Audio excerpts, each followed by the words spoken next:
welcome ulit sa ating Science Channel. Okay, so ngayon pag-aaralan natin ang crustal plates and their movement. So ano ba yung mga tinatawag nating crustal plates? Ito ba yung mga plato sa ating, kagaya ng sa ating kusina? So, yan. So, can you describe the Earth 225 million years ago? So, based on that picture, ano kaya masasabi niyo sa Earth 225 million years ago?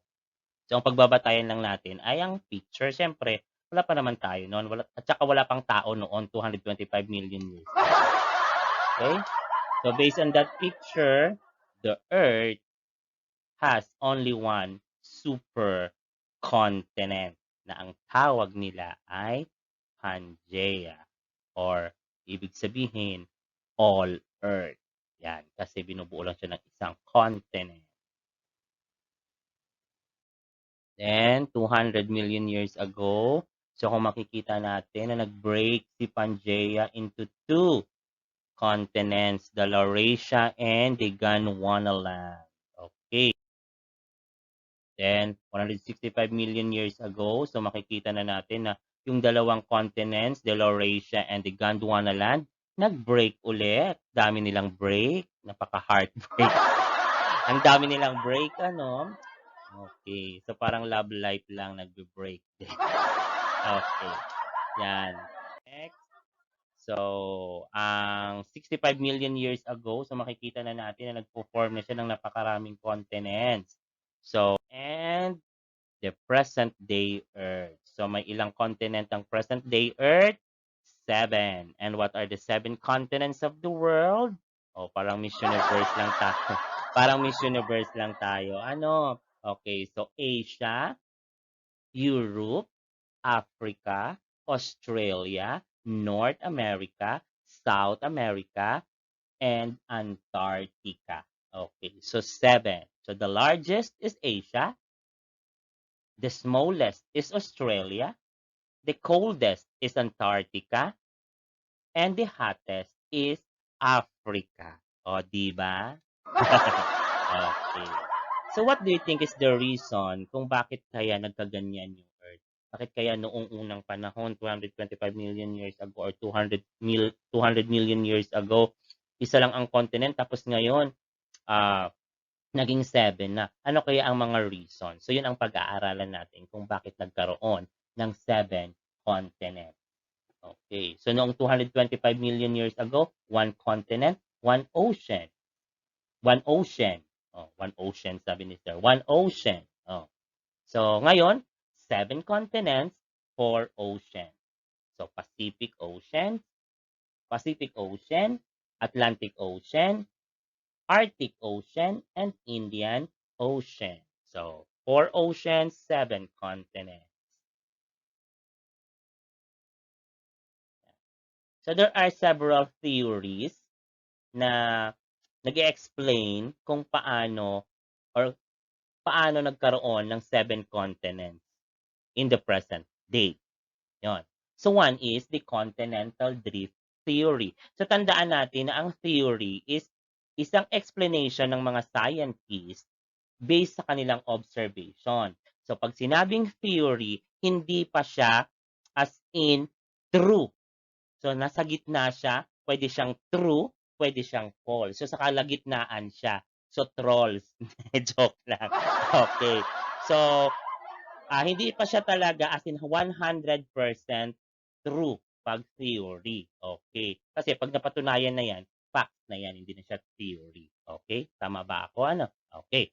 So, ang isang theory na nag-explain kung paano ang nangyari, bakit nagkaroon ng 7 continents, is the continental drift theory.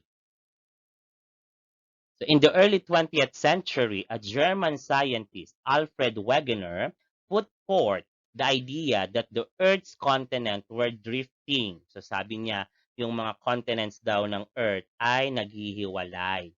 He called this movement continental drift, or gumagalaw daw ang mga continent. Sabi ni Alfred Wegener. Okay, so a German scientist, a meteorologist. So pag sinabi nating meteorologist, Sila ay mga scientist na nag-aaral tungkol sa atmosphere or sa weather.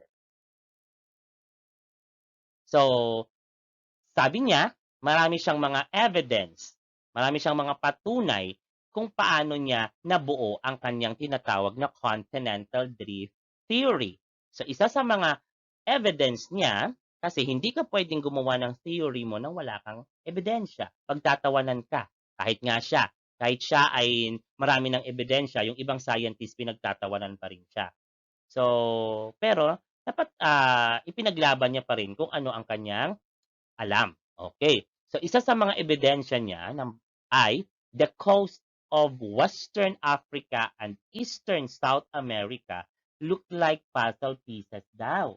Yan. So pag tiningnan natin yun, yung South America and Africa, parang puzzle nga talaga kasi fit na fit talaga sila dalawa. Okay. So sabi niya nga, there is a possibility na naghiwalay talaga ang South America sa continent of Africa.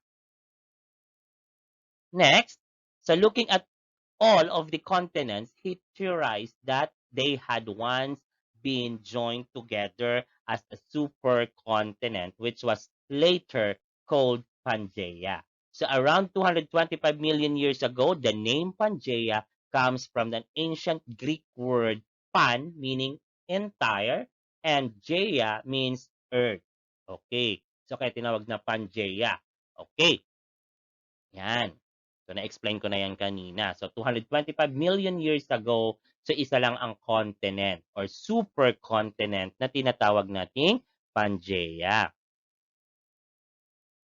One type of evidence that strongly supported the theory of continental drift is the fossil record. Yan. So mga fossil. So when I say fossil, ito yung mga remains ng plants and animals na hindi nag-decompose millions of years ago. Okay, so meron siyang mga nakitang mga fossils ng halaman at hayop sa iba't ibang parte o iba't ibang kontinente ng mundo.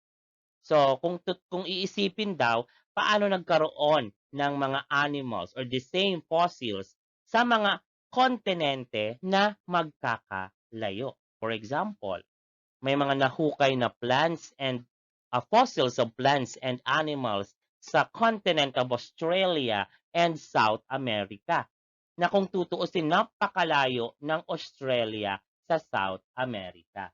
Kaya inisip ni Alfred na dati ay magkakadikit-dikit ang mga continent.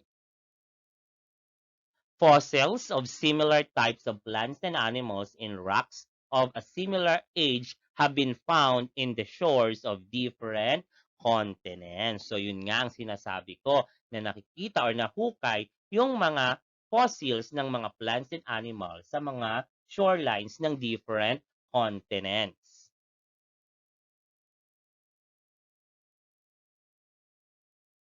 But later, after na maraming mga haka-haka doon kasi maraming hindi naniniwala sa theory ni Alfred, so nagkaroon ulit ng theory. So mas pinaganda nila. So sinabi nila, tinawag nila itong plate tectonic theory.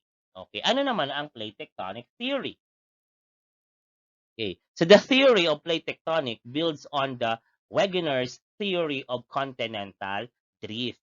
In the theory of plate tectonics, it is the tectonic plates rather than continents which are moving. Okay.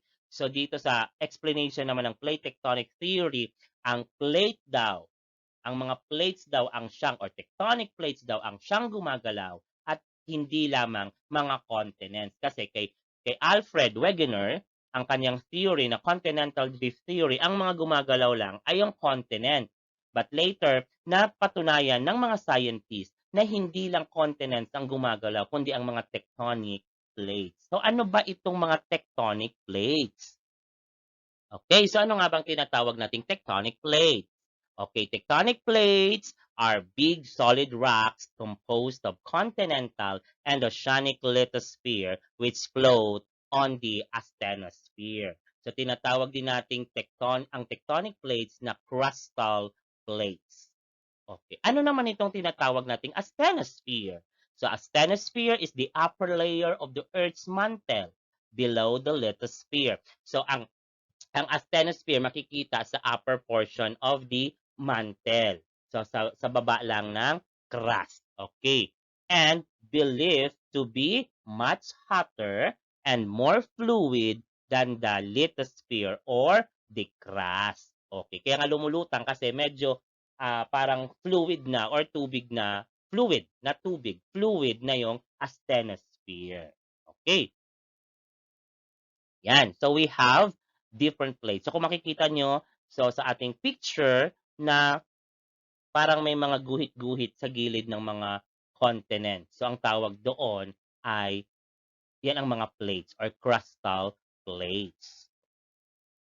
Okay, so we have 7 major crustal plates. So we have Eurasian plate, African plate, Pacific plate, Indo-Australian plate, Antarctic plate, North American plate, South American plate. Okay, so kung makikita natin dito sa picture or sa map na pinapakita dyan ang 7 major crustal plates. So yung Eurasian plate, yan. So sa ilalim yan ng continent of Asia and Europe, African plate, South American plate, North American plate, Pacific plate, of course, under the Pacific Ocean, the Antarctic plate, the Eurasian plate. So, hindi ito sila mga continents, ha? They are crustal plates, tectonic plates, malalaking tipak ng bato. Tama ba yung term ko? Tipak ng bato na matatagpuan sa ilalim ng crust. Sa oceanic man yan or sa continental crust. Na yun ang sinasabi ng plate tectonic theory na gumagalaw. Kasi yung sabi ni continental drift theory, ang gumagalaw ay continent lang. Pero natuklasan ng mga scientists na hindi lang ang mga continent ang gumagalaw, kundi ang mga tectonic plates or crustal plates. Okay. Okay, so kung meron tayong major crustal plates, meron din tayong mga minor crustal plates. Okay, we have the Arabian plate, the Caribbean plate, the Caucasus plate, the Juan de Fuca plate, the Nazca plate, the Philippine Sea plate, and the Scotia plate. Okay, yan. So kung makikita natin sa picture yung mga minor crustal plates. So minor, ibig sabihin medyo maliliit lang sila. Okay? So ayan, makikita natin ang Philippine Sea plate. Kaya huwag tayo magtaka kung bakit tayo palaging nakaka-experience ng earthquake because andyan tayo sa ibabaw ng tinatawag nating plate na kung saan gumagalaw iyan. Ang tawag dyan ay Philippine Sea plate. Okay, so pag-uusapan natin yung mga tinatawag na plate boundaries. So pag sabi natin boundaries, hangganan. So kung makikita nyo, napansin nyo kanina sa mga pictures, may mga linya sa pagitan ng bawat plate. So yun ang tinatawag nating plate boundary. Okay. So there are 3 types of plate boundaries. So one is the convergent plate boundary, the divergent plate boundary, and the transform fault plate boundary. So isa-isahin natin ano ba yung mga tinatawag nating convergent, divergent, transform fault. Okay, unahin natin si convergent plate boundary. So in this boundary, tectonic plates collide. So nagbabanggaan. Pag convergent plate boundary, pag ang boundary ay convergent plate boundary, nagbabanggaan ang mga tectonic or crustal plates. This can be of 3 types. Oceanic convergence, oceanic continental convergence, and continental convergence. Okay? Kasi, 'di ba, ang tectonic plates or crustal plates ay matatagpuan sa ilalim ng crust at dalawa ang ating crust, nahahati sa dalawa, continental and oceanic. Ang continental crust ay matatagpuan under the continents while oceanic crust ay matatagpuan under the oceans. Okay, kaya ang convergent boundary tatlo. So, pwedeng oceanic ang nagbabanggaan, oceanic crustal plates nagbabanggaan, oceanic plate and continental plate pwedeng magbanggaan, and continental or continental crustal plates ang pwedeng magbanggaan. Okay. So, when tectonic plates collide, the heavier crustal plate or tectonic plate is pushed below.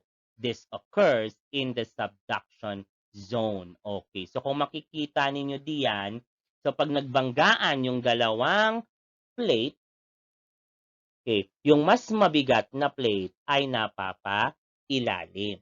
So napupunta siya sa tinatawag na subduction zone. Okay. So, mapupunta siya doon sa ilalim, which is part of the already of the mantle. Okay. Okay. So, ano kaya ang mangyayari if ang mga continental plates ay magbanggaan? So, isa-isahin natin yan. Okay. Oceanic convergent boundary. Okay. So, dalawang oceanic plates ang magbabanggaan. So, what will happen? Yan. So, yung mas mabigat, sabi nga, bumababa. Okay. So, anong mangyayari dito sa part na ito ng oceanic plate na napupunta sa asthenosphere or sa part ng mantle kasi mas mainit ito. So, matutunaw ito, magiging magma. So, ang pressure dito ay lalong tataas. So, pag masyadong mataas ang pressure, the tendency of the magma ay aakyat. So, maghahanap yan ng crack sa crust at lalabas yan. So, ang mabubuo niyan ay undersea volcano or volcanic island. So, yan ang reason kung bakit merong mga under the ocean na mga volcano or volcanic island. For example, Hawaii. So, ang Hawaii ay nabuo because nagkaroon ng convergence between dalawang oceanic plate tectonic or oceanic plate. Tama? Okay, so dalawang oceanic plate ang nagbanggaan kaya nabuo ang island of Hawaii. Yan. Sabi nila Hawaii or Hawaii. Diba? Ang arte-arte nito. Next. So, we have oceanic continental naman. So, ano kayang mapo-form pag ang one oceanic plate and one continental plate converge? So, ayan, makikita natin dito. So, yung oceanic crust, bumababa. Okay, yung continental crust, napupunta doon. So, ganun din yan. So, ang mangyayari dito sa part ng oceanic crust na napunta sa mantle ay matutunaw or magiging magma. So, sabi ko nga kanina, sa tataas ang pressure dito sa may subduction zone, ang mangyayari, so ang magma ay aakyat. Okay, at ano ang mabubuo? Anong mapo-form? Sabi nila, volcanoes. Okay, so magkakaroon ng bulkan. Pero hindi ibig sabihin na paglabas ng magma dito sa crack sa Earth surface, agad-agad may volcanic mountain, ha? Hindi. It will take millions of years para mabuo ang volcanic mountain. Pag continuous ang eruption, pag tuloy-tuloy ang eruption, so dyan lang mapapile up yung lava sa gilid ng crack. So, magkakaroon. So, tataas yan ng tataas. And eventually, through the years, so magkakaroon ng tinatawag na volcanic mountain. So, hindi yan magic na isang click lang, mabubuo na yung volcanic mountain. Ha? Okay. Next, we have continental convergent boundary. So, ano man ang mangyayari pag dalawang continental plate ang magbabanggaan? Kagaya nito. Okay. So, anong mapo-form?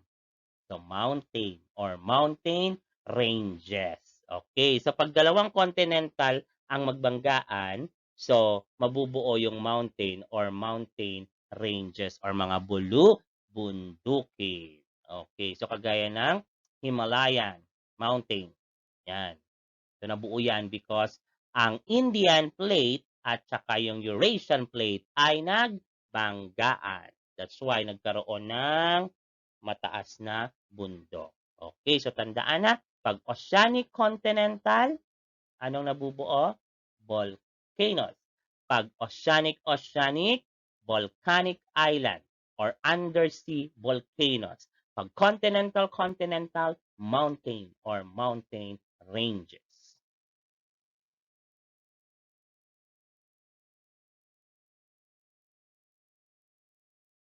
So, divergent plate boundary naman tayo. So, in a divergent plate boundary occurs when two plates move away from each other. So, kung ang convergent kanina, moving towards each other, ito naman sa divergent boundary ay moving away from each other. So, parang magkaaway. Okay. So, when plates break apart, the lithosphere thins and ruptures, forming fractures on the crust. Okay. So, parang ganyan. Yan, nagkakaroon ng crack doon sa crust. So what will happen to the magma? So ang magma magra-rise up, then napupunta siya sa ibabaw ng crust. Yan. So the fractures formed become filled with magma upwelling. So of course, dahil nabiyak yung dalawang crust or crustal plates, so ang magma doon ay tataas. So as the magma cools off, a new crust is formed between the diverging plates. So dahil malamig ang crust compare sa mantle, so ang mapupunta ditong magma ay lalamig na yan. So titigas yan and then magiging part siya ng crust. In the oceanic crust, it is called seafloor spreading. So yun ang tawag doon, seafloor spreading. Yan, so parang ganito. So sabi ko nga, hindi yan mangyayari sa isang click lang. So, it will take millions of years para mangyari yan. So, kagaya niyan, for example, yan. So, for example, yung ating Atlantic Ocean. So, paano nagkaroon ng Atlantic Ocean? So, di ba? Dahil yung South America and North American plate at saka yung Eurasian and African plate ay naghiwalay. Kaya nagkaroon ng panibagong ocean na tinatawag na Atlantic Ocean. Okay. So earthquakes, faults, and underwater volcanic eruptions occur in the divergent plate boundary. Example ay ang mid-oceanic ridge in the Atlantic Ocean. Yan. Yan, kagaya niyan, di ba? So, naghiwalay yung North American plate, South American plate, Eurasian plate, and African plate. Kaya nagkaroon ng ocean dito sa pagitan nila na tinatawag nating Atlantic Ocean.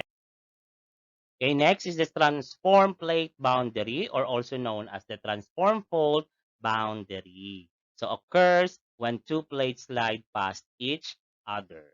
Okay, as the two plates glide each other in different directions, earthquake occurs or earthquakes occur.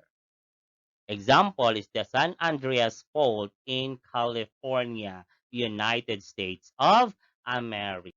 Okay, so yan ang tinatawag nating transform fault boundary. Yan. So yan ang movement nila, sliding past each other. So laging earthquake ang nangyayari pag meron or pag naggumalaw ang mga transform fault boundary. Yan. Example nga natin ay ang San Andreas Fault sa California. So isa yan sa mga visible fault sa buong mundo at napakahaba niyang fault line na iyan. So pag gumalaw yan, so magkakaroon ng earthquake. Okay. Although sa lahat naman ng tandaan natin sa lahat ng plate boundaries ay mayroong earthquake na nangyayari. Okay? Okay, so hanggang dyan lang muna tayo. So I hope may natutunan ulit kahit papaano. And see you on the next video. So ang pag-aaralan naman natin ay tungkol sa earthquake. So sabi ko nga, please help Sir Chris by subscribing on my channel. Salamat!